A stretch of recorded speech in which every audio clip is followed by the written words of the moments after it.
Welcome along to In the Red Corner. Today I'm joined by Jac Howson, formerly Jackie Short, as you were known when you were fighting. How are you? I'm fine, thank Nice you. to see Yourself? you. Yeah, good, thank you very much. Bit chilly. Bit cold, isn't it? Cold. It is a bit cold in here. So former world champion, Intercontinental and British Muay Thai champion. Tell us how you got started in the sport. My sister is to blame. My sister,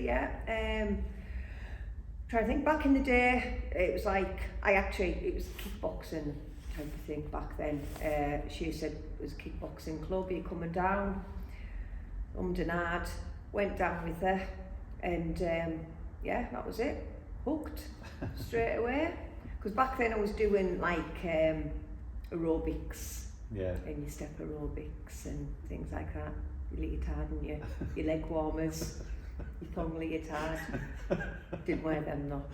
So that's what I was doing. So I thought, I'll give it a go, and totally hooked. So you got into it for fitness rather than... Fitness. Yeah, just fitness. So how long from training did it work up to your first fight? Probably, I think it's about 94. You're thinking, 94? 94, and we dabbled. It wasn't like straight away religious, week in, week out, do you know what I mean? We'd go, we'd not go, and then started totally getting into it, it was May 96, I had my first fight, but I mean back then, like the Dragons, that was like a full-time gym, so it was like Monday to Friday type of thing, and my first fight was in Darlington in a working men's club. So you were just like in the ring like this, but in a cloud of smoke, because back then you were, you know what I mean, right at the ringside having a fag, probably blown the fag smoke into the corner. You gasped them for there as it is. And then my next fight was Carlisle Shaw, a month after. Was that at, I'm trying to think, I'm sure that was like either the Hilltop or the Shepherd's Inn or something. Yeah. I think it was the Shepherd's Inn. But yeah. So 94, you were around what? 22, 20. was it? Yeah. I've got a month to think. That's too many punches, yeah. 20, so 22, I was 22 when I had my first fight, yeah. And how did you feel about going into a fight at a young age like that? It just didn't, because it wasn't like back then it wasn't a biggie, like from the training you do and folk that fight now. So like my first fight, didn't really change my training, didn't diet, because I was just like round about that way. I think it was like 54, 56, something like that, kilo. And it wasn't until I had my first fight, then you realise how unfit you are, because you think you're fairly fit training, you have no idea. Once you get in that ring and you're about 30 seconds in, you're hanging out your ass. Right? So then after that you're like, right, obviously need to do something else, because I was just like still training, bit skipping, odd run, and I'm on like run round the block or something. I was teaching classes, so like back then I was it's called exercise to music, and so I ran classes around community centres. So sometimes it'd be do a step class, or like an aerobics class, and back on my mountain bike, because I didn't drive, get all blaster in my rucksack, I kid you not, and then I'd bike to the gym and train. But there's no like going and doing weights, or you'd skip, you'd like 10 press ups, 10 squats. That was it, honestly. But then the next fight, and that was it. It just happened that you would expect it to fight that. You didn't make a conscious decision, right, I'm not going to fight. It's just the way it happened. Yeah. It's quite strange. It became part of your life. Yeah, it just became, Could you remember your fight record? I can always remember 6 losses, because that sticks with you. 2 draws, and the rest I had about 32 fights, which isn't actually, it isn't a lot of fights. No, it's a good record though, compared to people who are fighting now. You know what I mean? And like how many you can, how regularly you can get a fight in. So like back then, it wasn't like now, like like the internet, stuff like that. Do you know what I mean? If you wanted to find out about a fighter, it was a magazine or your dial-up network waiting for it. So it was nowhere on the level of this. As I say, it was working men's club, the majority. Nothing like the events that they put on now. Nowhere like it's one extreme to the other. So yeah, it's just when you got a fight, or your trainer will go, right, there's fights in such and such next month. You're right, so you just started picking the training up a bit. Were female fights hard to come by back then as well? Or? Yeah, I mean, you still got fights, but nowhere on the level whatsoever again till now. But it was, you just took a fight. It was like, oh, who am I fighting now? And you didn't like pick and choose, oh, I'm not fighting them or whatever. You just, and a lot of the time they didn't tell you who you were fighting till you were closer to the fight. But again, it just didn't come into play. I just got in the ring. Never pulled from a fight except one, where Keely, my older, she wasn't well leading up to the fight, and I just couldn't put the training in. That is the only fight that I've had to withdraw from. And the rest, you're given a date, and right, you just mentally prepare yourself, physically prepare yourself. Probably earlier days it wasn't mentally, it was just like do the training you could do, get in the ring. The latter years was a lot more like your mindset and that. Again, it goes along with the knowledge, the scientific knowledge and your strength and conditioning now that wasn't back then. I mean, your strength and conditioning back then was doing 10 press-ups and maybe picking a plate up in a bit of rope with your teeth in and like strengthening your neck. That, do you know what I mean? It wasn't a few leg extensions in the gym because there was a leg extension machine. Just a few of them. Oh, that's it, I'm ready. And then you got in the ring. So it was a different kettle of fish. Yeah. It must have been hard juggling, being a fighter, a job, and being a mother as well. Yeah, in fact, that was hard. That was. I've worked right through. You know what I mean? When the girls were younger, I worked part-time, obviously to get them in school, get them out of school. But before I had Lil, so with Keely, didn't drive. Full-time gym here had closed down, so Dragon's Gym Atlas worked. So you were trying to find and fit in just certain nights, so it was maybe Tuesday and Thursday type of thing, or I would train through at Meadow Park.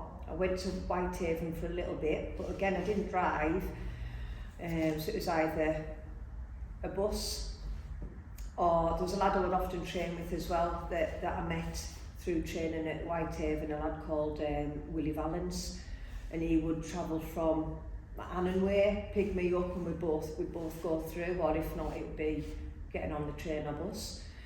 So that was hard, like logistically getting there with not driving and 2 childcare really, to be fair.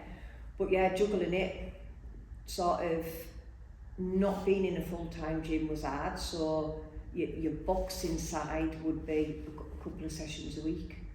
So it was a bit of a disadvantage going in the ring with lasses that were probably training out of a full-time gym. But yeah, I just battled on. And then after Lil was born, it was literally the same. So I always knew I had Lil, and then I knew I wanted to fight again. It wasn't a case, right, I've had Lil now, that's it, hanging the gloves up. So she was 2 weeks old, went for my first run. nearly never, because I couldn't get my leggings on. It's like, what am I going to work? Do you know what I mean? Because honestly, I put that much weight on. Went for my first run, wasn't really actually a run, but anyways, and it sort of gives you the marker like, shit, you literally, you're going back to square one, but I wanted to get back in the ring. Yeah. So again, selfish.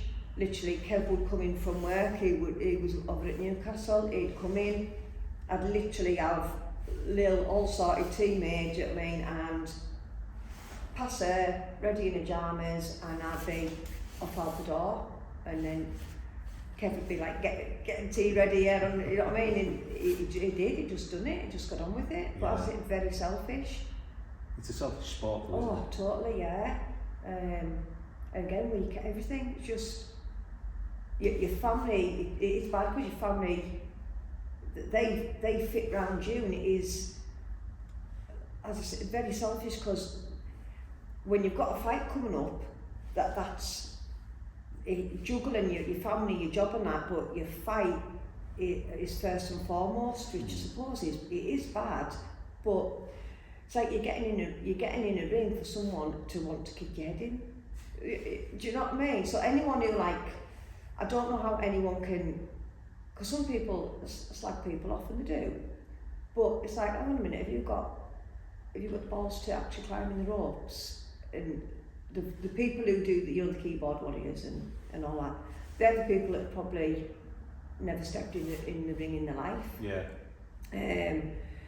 So yeah, it's challenges, should I say, to continue. As many a time I could have, like, oh, this is just too much. I can't juggle all of this, but no, never.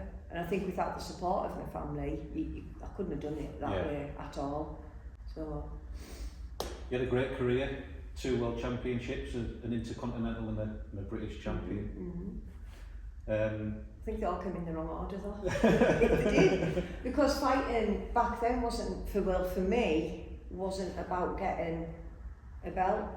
It wasn't like, right, can my next fight be for the title, or is it for the title? You know, like that. It was just, if the fight came with a title, a bit of a bonus, but it was a fight. A fight was a fight. Yeah. Mm-hmm. So it was ISK world champion first. Mm-hmm. Yeah, that again, didn't know I was fighting for the world title till near the fight. Again, added bonus. Who was this against? That was Linda Ooms, so she was the Dutch champion. So she flew over from Holland and fought in Aberdeen, up at a show there, Tommy McCarthy show. And that was filmed by Ring Warriors on Sky. I've still got the, in fact, that's on DVD. Is it? Yeah, not Betamax or VHS. And that was a tough one. I think more so as well because I can always remember she had belts, because she was quite, well, not quite, she is a good fighter. She'd had rates of fights over there. And like beforehand we were getting interviewed, and like she had her belts and that. And I can always remember they went, Jack, have you got any belts? And it was Tommy Collins at the time, from Dragons in Maryport, and he turned around and went, oh yeah, she's got a lovely belt from Etam. You know what I mean? I was like, I haven't got any belts. So that was an added bonus. But the shocker for that fight was 5-3s. So that was my first 5 3-minute round fight. I was like, oh my God, you know what I mean? I could have told us. So I was like actually more thinking, can I do 5-3s? But as it was, suited us more. Because of your fitness levels? I don't know. I mean, that one, she boxed my head off. Like, I was not a technical fighter. Mine was, ring, the bell goes, you come out your corner, and I just marched forward in one direction. Do you know? And she was head movement, boxer. Like, at some point, you went to hit her, and she's not there. That's honestly, and there's one, because we fought twice, and on the second one, I go to jab her, and she just literally moves, and I'm like, oh my God, not like this hit. Whereas I was like, you know what I mean? Yeah. Like, that ain't so bad. And just walking on. Yeah. The Dutch have always had good Thai boxers as well, haven't Yeah, they? yeah, they have. And yeah, she is one of them. Yeah. So first one was what could have gone. You know when you stand in the middle, honestly, I could say, don't know if I got that because she's just given me a boxing lesson from do you know what I mean, from Elle really. Yeah. It did go to me. They Dutch side actually questioned, and the officials went through. It was like the kicking and the kneeing as well. Do you know what I mean? That needed to be obviously brought into account. So anyways, that was fine, but we had a rematch. So in the clause for the contract, there was a rematch. So the rematch was quite, I'm sure it was like 3-4 weeks later at Tommy's show in Mediport. And my foot after the fight was massive because every time I kicked her, I was just trying to land the kicks. Because she was tight boxing, as I was coming in, I was catching her elbow every time. So I remember after the fight, and I knew there was a rematch, we were all like sitting afterwards, we were in, I think it was the Holiday Inn, and she comes through, and I had ice, and I threw the ice cream, just standing there like I was totally uninjured, like that was now, really, couldn't walk. And it was a case of, I've got 4 weeks to be able to put weight on this and be able to kick again. And done it but the rematch was completely different because I knew, I wasn't going to improve boxing skills in 4 weeks. I probably wasn't going to improve my boxing skills in 4 years. Honestly, to get to where she was, right? So it was a case of, I've got to dictate this fight to my skills, whereas I didn't in the first. So we changed the game plan from obviously round 1, and I knew that one was a unanimous decision. I knew every round, you know, when you go back to the corner, I was like, yeah, got that. And just each round I just got stronger and stronger, and she did, although like she is shit, I will say, I think she just struggled with the clinch side of like the fight game, my fight plan then, because she couldn't then get her superior boxing skills off. Get her shots off, in the clinch. That was one of your strengths, wasn't it? Yeah, loved the clinch. Still do. Still love it. Still go down, when I do go down to the gym, I'm like, I don't really spar now, but they'll go, right, this round's clinch. I'm like, right, I'm in. And I'll always clinch, love it. Yeah. That's down at Unit 5. Yeah. So from the ISK World Championship was a title defence. So that was the second fight with Linda. That was a defence, and then that one was the last call against Therese Lindberg from Sweden. That's your second World Championship. Yeah. So she was more kickboxing background, but she must have done her homework on me because she just suffocated us in the clinch. She arms round, tight in, couldn't even get her turned or get her on the deck. So that was the case of when you go back to the corner, it's right, this is what we're doing. Change tactics and stopped her in round 4 with low kicks. Yeah. So that worked all right. Everyone's got a plan until they get punched in the face. Exactly. So and even sometimes then I still continued with the same plan because it didn't work. So second World Championship, where did we go after that? Then it was, I think, Intercontinental. So I have done it all the wrong way around. Yeah. Totally. But again, it wasn't a conscious thing, it was just a bonus to the fight. Yeah. It was just an added bonus. So that was in Manchester on Lady Killer's show. So that was good, just all women, female card, that was really good. I fought a lass from America for that one, Emily Beeden. She was strong. She had the muscles on her muscles. On her muscles. So yeah, fought her there. And then from that I think that was in February. and then that was March, I think, something like that. Yeah. So they were quite close, which is good because you're not getting, sometimes you need that rest time, but you do have a few days recover, and then it was like straight back in, which sometimes I liked it like that, instead of like having 6 months between fights. So you can just keep that momentum going, take it off a bit and then pick it up again. So over 30 fights, how long was your career? 96 to 2008 was my last one. Yeah. So it was quite a long career as well then. Did you take a break in between? Just having Lil. Yeah. So she was born 2006, so my last fight should have been, I think it was June 2005, before I had Lil. So basically, there's a lass from Manchester who I ended up actually making really good friends with because we went to Thailand in '99. So in 2005, Mary, she had numerous world titles. I had them, so we'd already fought each other prior to that. So she was putting hers on the line. We were getting it like to get the fight sanctioned, and I was putting mine on. And then I don't know if Mary was pooling or one of her little ones, her little lass was, but Mary pulled out just before, I think about nine days a week before the fight, and we couldn't get anyone to step in. I think it was on one of Tommy's home shows or something.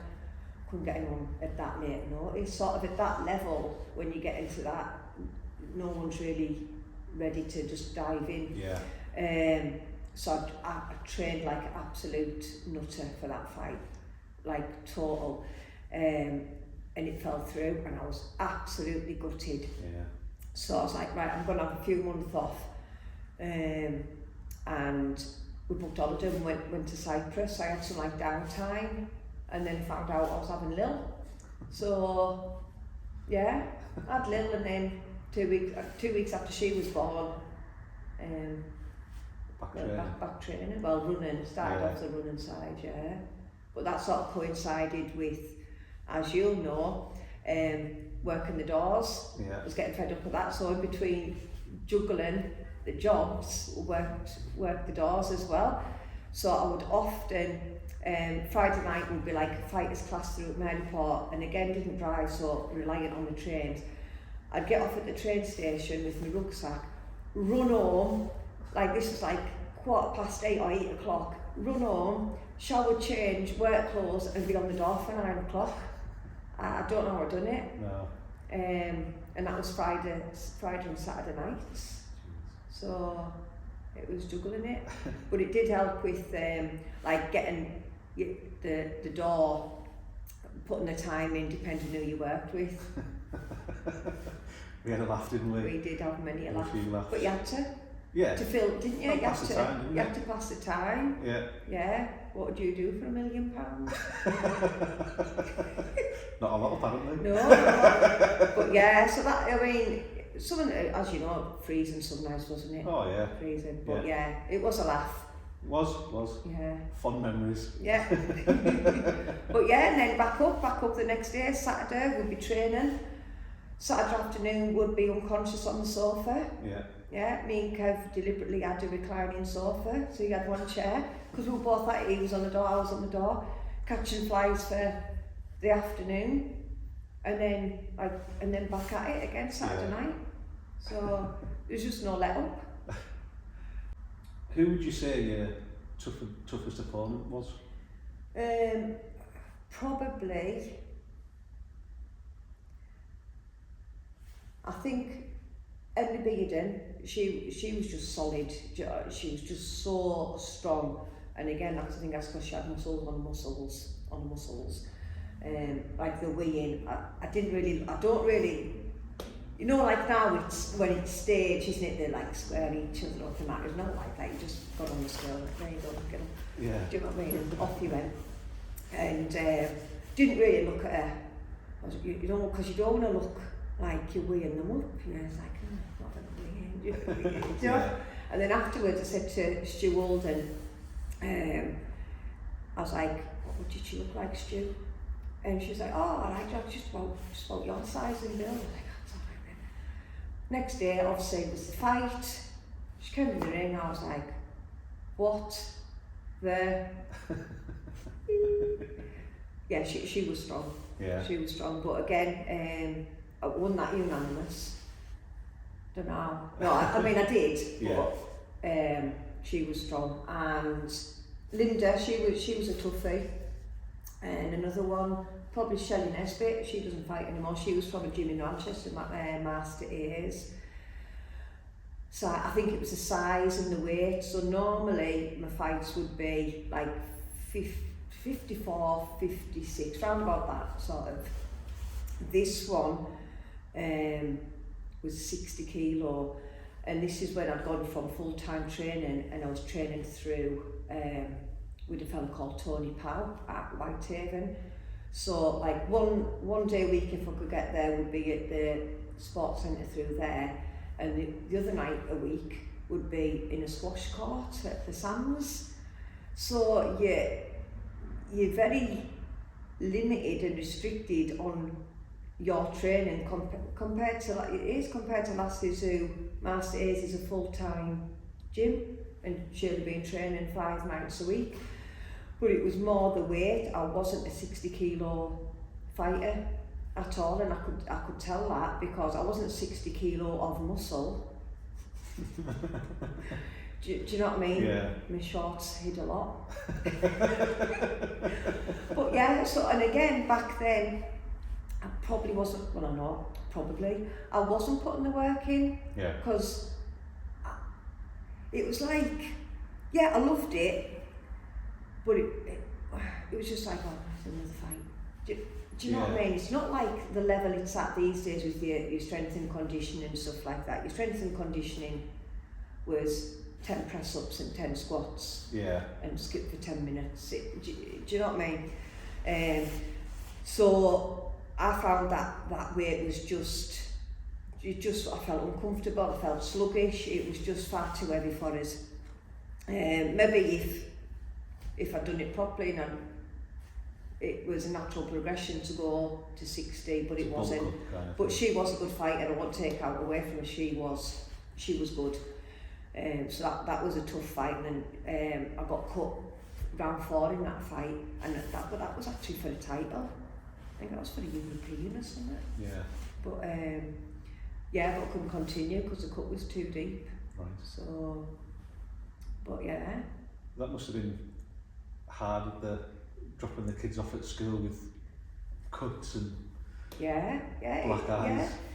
Yeah, and from training, I mean, Kev hated it, and probably every right to. I mean, probably now with the level of the sport and the publicity of the sport and boxing and the amount of females that do it, it probably wouldn't be, no one would really, oh, how did you get that? Oh, I was at boxing last night. All right. And then you just carry on. Whereas when I went to the hospital, so I had to go to a hospital in Manchester to get stitched. And I still had my wraps and everything on because it was like the ringside doctor there wouldn't do it. They would if it was a lad. But with the lass, they said you need to go to hospital, so it's like a need to job as such.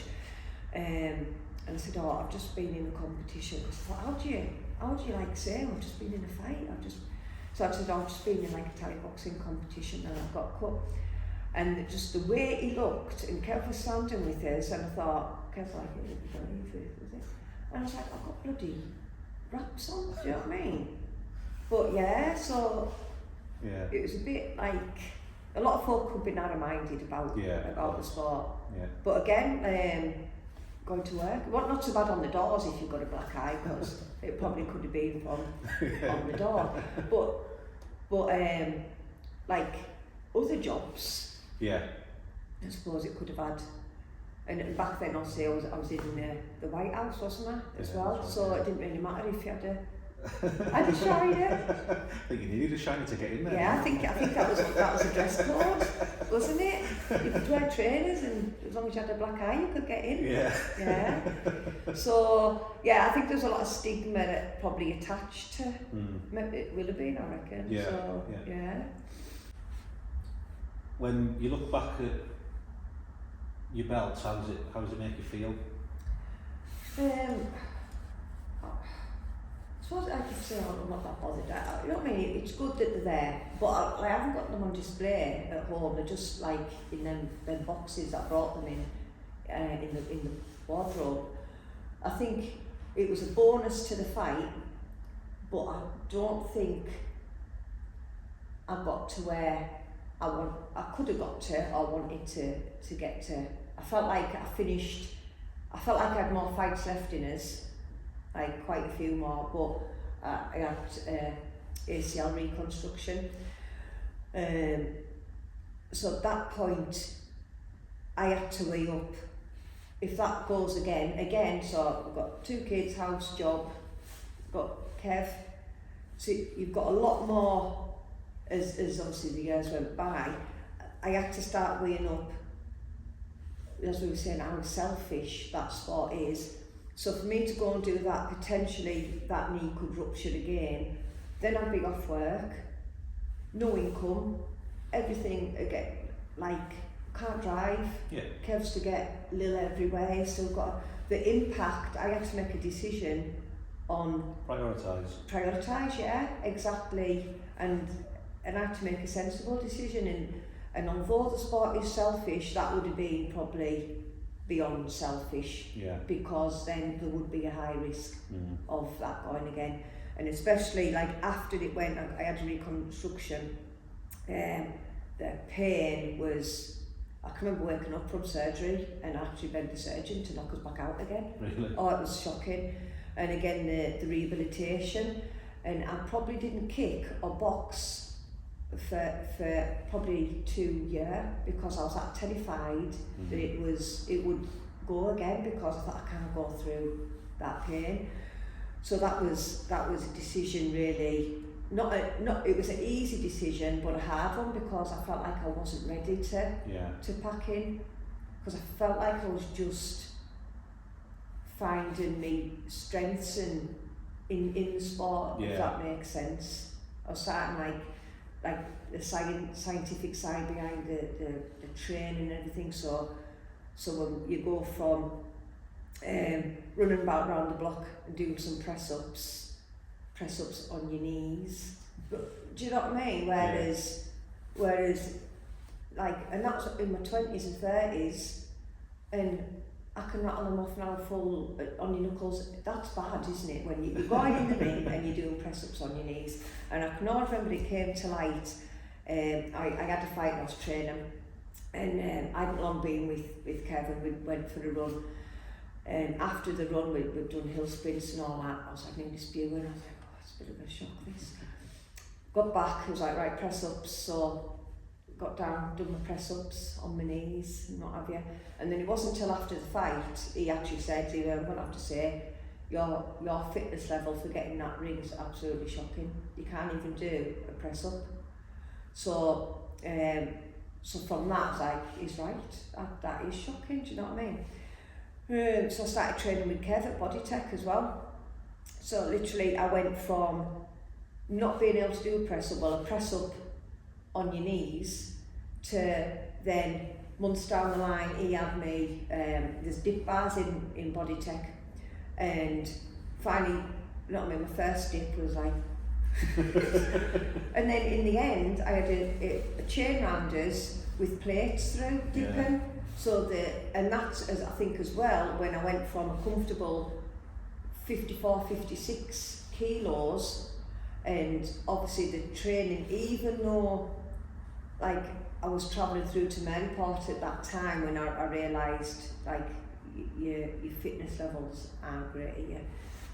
The training from Tommy Collins, that was at another level. And with that, and probably what I was doing with Kev, the weight, I wasn't dieting, so I went from like 56 kilo, and my first fight with Tommy was 51 or 52 kilo, just fell off. Yeah. And then when I was fighting for the world, I think it was a 52, because that was a super fly, but I weighed in at 49, but not intentionally, just. Yeah. But again, I learned how to, I felt like it was knowledge that came too late. I then learned how to hit weight but remain so strong. I had like methods of doing it, and I could get back in, so I'd come under leading up, and then my last few weeks I'd up my calorie intake to hit the fight weight, and I was really strong at that weight. So again, it's like knowledge you wish you knew earlier on. Yeah. So if you have the knowledge that you knew now back then. Oh god, yeah, it'd be a different kettle of fish, wouldn't it? Yeah. And I think because back then mindset didn't really come into it. I wasn't really arsed. You just got in the ring, just put your gloves on, just games. Yeah, and just like to fight. Yeah. Do you know what I mean? It was like they were duck and diving, and I was just one direction traffic.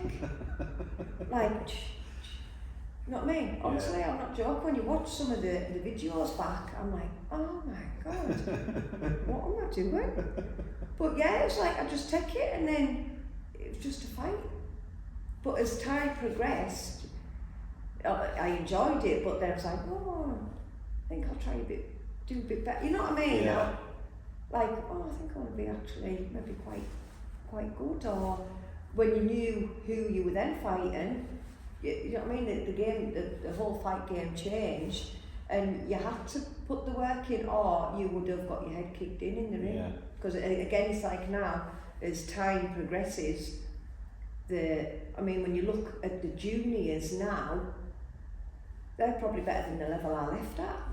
I'm not joking. Yeah. Do you see what the progression that's took over time? That's a positive thing as well. It's only a good thing for the sport. Oh god, yeah.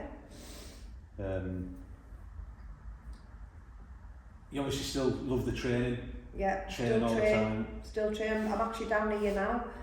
Not obviously to fight or to be a boxer. That will never happen. Not with this head movement. Unless there's a veterans league. That would be a good shout. That would be a good shout. Yeah. Maybe have one more in the tank. But yeah, it's just. I've laid off the Thai for a little bit at the minute. My Achilles are they're absolutely knackered. But with the boxing, it's not impacting on them, so I've just got to train around what I can do. I mean, I used to absolutely love running, loved running, can't run now, just the pain is just too much, so you adjust your training. But yeah, love it down here. So friendly, love the training. Love the challenge of, because a lot of people think, oh, you Thai box, you don't know what you're doing. Yeah, it's two different sports. Totally two different. I mean, my first few sessions, I thought, like, for my age, I've got quite a strong core and abs. There's still a slight six-pack looming, believe it or not. And I thought, no, I'll be all right. I tell you what, my obliques, after my first 2 times down here, I couldn't move. I couldn't move. I was like, oh my god, because total different your footwork, my back leg, my hip and my calf after that first one, because everything's different. Yeah. And again, I love that challenge of now learning something new. It's a new challenge. I've got to keep myself, I haven't got to, but I enjoy keeping myself fit. Do you know what I mean? Just because I'm a nana doesn't stop us wanting to go down the red side at Walby. but do you see what I mean? Yeah. Because when I look back at my mum, like I'm 49 this year, my mum at 49 was your long skirt, your American tan tights, your cardigan. Yeah. Do you know what I mean? I'll probably still be in trackies at 70. Because at the minute I can't see, it's a lifestyle, isn't it? Yeah, of course, it's a lifestyle. And with injuries, and as you get old, I've just got to adjust to what I can do. Yeah. But it doesn't mean that, like when I'm coming down here, I still give it like 110%, probably as if I am still training for a fight, but I don't know any other level. All in, all or nothing. Go hard or go home. Yeah. And I do that again when I was doing ladies classes. If you come and train, you're not fanning about. You need to work. You're working. Yeah. And they knew that, and I think that's what they enjoyed. It was like half the time I was sworn at. So they'd swear, but I don't think they'd have it any other way. Yeah. I thought, well, to come and training, you're paying for a crack and a cup of tea. you're putting the work in. Yeah. Yeah, and same if when I'm PTing, not just boxing or Thai boxing. So every PT has their own way of training, and I'll probably replicate a lot of what's worked for me and how I train with the lasses that I do train, because I won't like do one thing and sit about for 5 minutes, and I can't stand it when they're on the phone. Not like your clients, you're in the gym, they've done a set and you just get the phone out and like 10 minutes later, right, I have to do something else. I'm like, God's sake, what you come for? Do you know what I mean? You're there to train, just get your training done. Yeah. Put the hard work in, and that has just stuck with us. You train hard. Do you miss fighting? Totally. Yeah. Totally miss it. Yeah. Just the whole, everything about it, like the training. Yeah. And actually really get in the ring and get hit. Yeah. Miss the buzz. Yeah. But it's good it's good still having the involvement when like Stu puts a show on and that, and like the last Carlisle show I had a lot of involvement with helping the lads get ready and stuff and padding them, so that's good, and being able to pass on knowledge and being in the corner, because I find like if you've been there, done that, you know what they're going through when they're in the ring, and you know what they're going through when they come back to the corner, because you've been there and done it. And yeah, offering the advice. I mean, I wasn't the world's most technical fighter, but you can see what you can see what they need to do. And I think if you've been there and you know that feeling, it's like if you are training them for the fight. Again, in the latter years when I thought I'd sort of perfected my training, what I needed to be doing, again I pass that on to them, because you know the fitness levels needed to get in that ring. You could train like a Trojan, do you know what I mean, and think, right, I'm fit, and you'll still be hanging out your ass after round one. You will be, and then doubt sets in when you're in the ring. You're like, why am I hanging out the backside when I've put all that training in? But round one's always like that, and then you get your breath. How was training in Thailand? Loved that. That was good. So that was going back to 99. Were you born? Yeah. So I was 17. Oh, were you? Yeah. So 1999, went over to Thailand. So that was like a women's like a championship. So it was like a knockout thing. So there was lasses from Mexico and Canada and well all over really. And me and a lass called Mary Hart went. So we'd already fought. Ended up being really good mates, and we still keep in contact now. So we'd done like I think it was a 4-week or 3-week fight camp over there, which that was hard because back then the lasses weren't allowed to train in the same ring. Were they not? No, so you had to train on the concrete floor. Right. Yeah. So can you imagine the state of your feet? Your skin was hanging off the bottom. It was minging. So again you had to put trainers on. You just had to. So once like your feet had been ripped to shreds, you like can't carry on training, but you had to. It was like training for a few days with your trainers on. So that was twice a day. Obviously went to the stadiums, watched them, and progressed through. So I fought in Singapore, fought in Koh Samui, and in Bangkok at the stadium, the institute, the stadium through there. That must have been some experience. That was really good. That was a good one. And again, you go, you just fight, and you don't, because it's not as if like there's a league or right, you've won there, you're through to there. Yeah.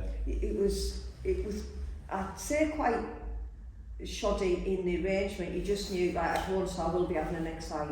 Yeah. I've won, I'll be having a next fight. So that was that, right, I've won your next fights in Singapore, So you get on a plane that represents a baked bean can, I kid you not, go through like the horrendous storm thinking I'm not going to see the kids again.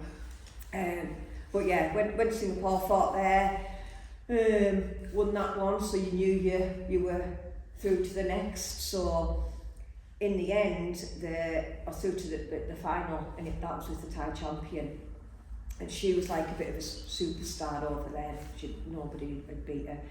And obviously weigh-in, you know what I mean? There was no weigh-in. So we were like, why isn't there weigh-in? And the tag was going like, soon, and that. I'm like, where's the weigh-in? So time was ticking on. I was getting rubbed down. And then she goes past. So after I remember I was in blue, she was in a red vest. Because you had to, back then you had to wear like chest protectors and everything up there. It was quite strict, and a vest, and you weren't allowed to show your belly or anything, so your vest had to be right down and that. She walked by, and I thought, Jesus, she's not my weight to start with, and I kid you not, she must have been about 6 foot. So I can always remember Mike saying like, he wanted to go ahead, and I thought, well, I'm all this way, spent like 4 weeks training, had how many fights to then say no, because you'd rather probably get battered than not like pull out from a fight at that stage. Yeah. Well, I nearly had to pull out because I've got bloody Thai oil in my eye. Fighting one-eyed, but I was fine. But yeah, so that fight obviously went in. I went to the middle, so your arm used to like touching gloves there. I was like, oh my God. Like, I couldn't get near her because she just kept keeping us, because her legs were like 16 foot long. You know what I mean? I was still in my corner and she teeped us. I didn't step. It was like that, and I was like, right, get switched on here. You've got to get past these bloody legs here. So as the fight went on, you could hear the crowd, because as you know, the crowd's better over there. And in the end, the ref got the slips off the judges and then held her hand up. And I was absolutely gutted, because I knew, like after that, I knew she had the first round, but I knew I was starting to win. I knew.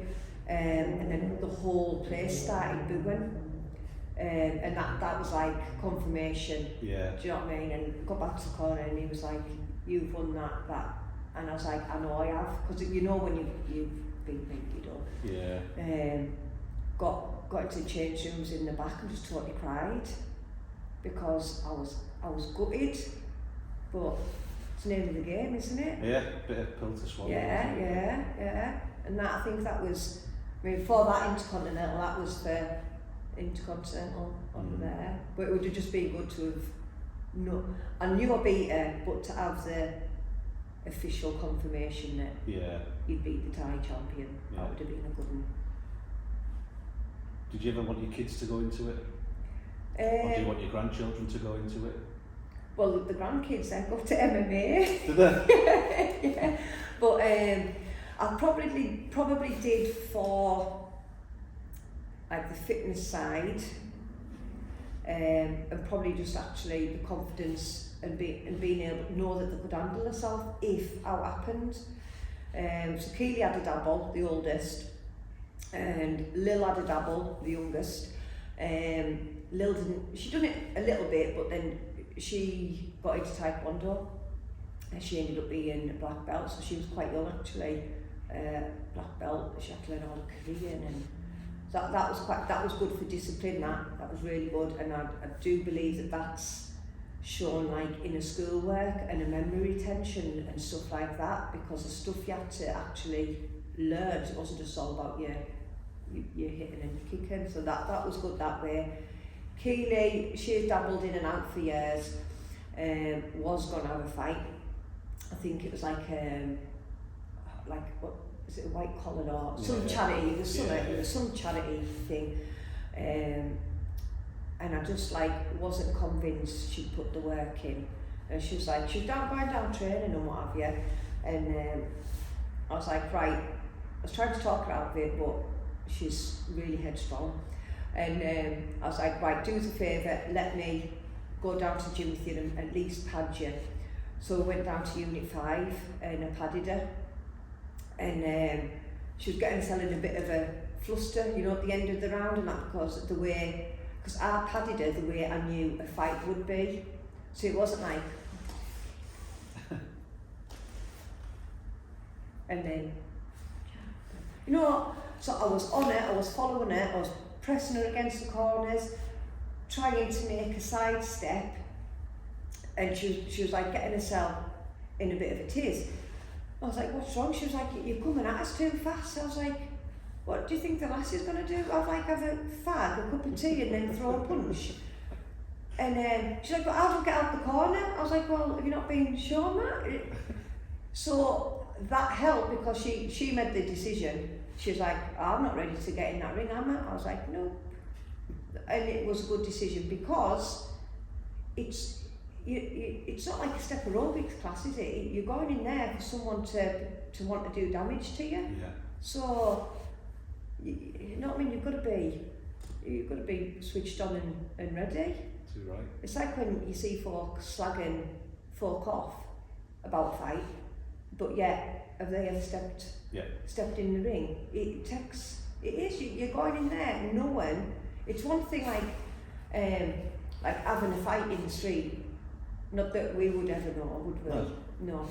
So, because it just happens, doesn't it? You haven't got time to, like, oh, we're going to have a fight. You know? Yeah. Whatever your sport is, when it's to do with this, you know you're getting in that ring to potentially get your head kicked in. Yeah. And it could be that one shot, couldn't it? One shot could either be doom or gloom, wouldn't it? Yeah. So that was with the oldest, that was my concerns with that as a mum. Do you know what I mean? I'm like, I've got to protect her, and I knew she wasn't ready, but I thought if I just like, how am I going to do it? Because she'll be stubborn, she'll go ahead with it. So I thought, right, maybe that might show her that even just on pads, if you're not ready there, you're not going to put it together in the ring. Yeah. So yeah, she made the right decision. Yeah. But as I say, she'll dabble now and then, but didn't go on to fight fully. When you look back on your career, what would you say your proudest moment is? So I don't think these are on a level of world champions today. I think the belts are only as good as your opponent. The belt's a bonus. I think it's how tough and how good your opponent is, because you could fight for a world title, and it could be like a Mickey Mouse belt. I mean, there's that many belts, but I don't think the belt is the be all and end all. It's the quality, isn't it, of who you're fighting. And I've had some tough fights, but I think it stood us in good stead now, because I mean a lot of fighters from when I fought, been there, done it, and not a lot, but maybe haven't continued like a healthier lifestyle. Yeah. But that's gone with us, and I think that is good, because I continue training, like not like at a fight level, but I still put everything. When I'm down here, like I said, like I'll like still go full out. Do you know what I mean? It's like you've come to train, get your training done. No, I am proud, but I just don't think I've got to where I could have. Is that because of the injury? Probably the injury, yeah. And having to make that decision. And I think that's probably why, like, I know I never will, but I would love that one more. Yeah. But I'm not the same person. No. You probably left. I'll probably think I could get in the ring and I'd be like I was. Yeah. I know I'd be slow. Do you see what I mean? Yeah. You know, you're all that. But I suppose it's a good memory to have. I've seen the world. I've gone to Thailand. Yeah. You know what I mean? I've met some brilliant people over the years. Met some good friends through it. Like actually the lasses that I fought. There's some that you don't. Some that like don't even speak to you afterwards. But a lot of them do. Few regrets on like who I maybe wanted to fight and never got the chance. Yeah. Things like that. My first fight back after having nil. Fought up in Glasgow, didn't get the decision. Knew I had, Yeah. but you know what I mean. Weigh-in was a bit dodgy on the weigh-in, Right. but yeah, I've done too much not to get the win, Yeah. but I didn't get the win. So the rematch actually was for the British, and she pulled out. Right. Okay. And last from Master A, so I mentioned Shelley Nesbitt. Yeah. So the last called Michelle Grizzle, she was good. She fought on the Lady Killers show, so she was a good fighter. She was still fight fit from the Lady Killers and kept training. So Stu got Michelle Grizzle as a replacement, so that the fight still went ahead. And the last that I was supposed to fight turned up at Carlisle to watch the fight. No way. Yeah. And we never got that fight on. No. Yeah, so some regrets. You never know if she's still training. Imagine Get that Veteran League, get the yeah. Veterans League going. But yeah, you can't change it. No. Do you know what I mean? You of course can't change it, yeah. and you can sit there going the what ifs and that. You can't But do I think I it, secretly know the what ifs. If we had another shot.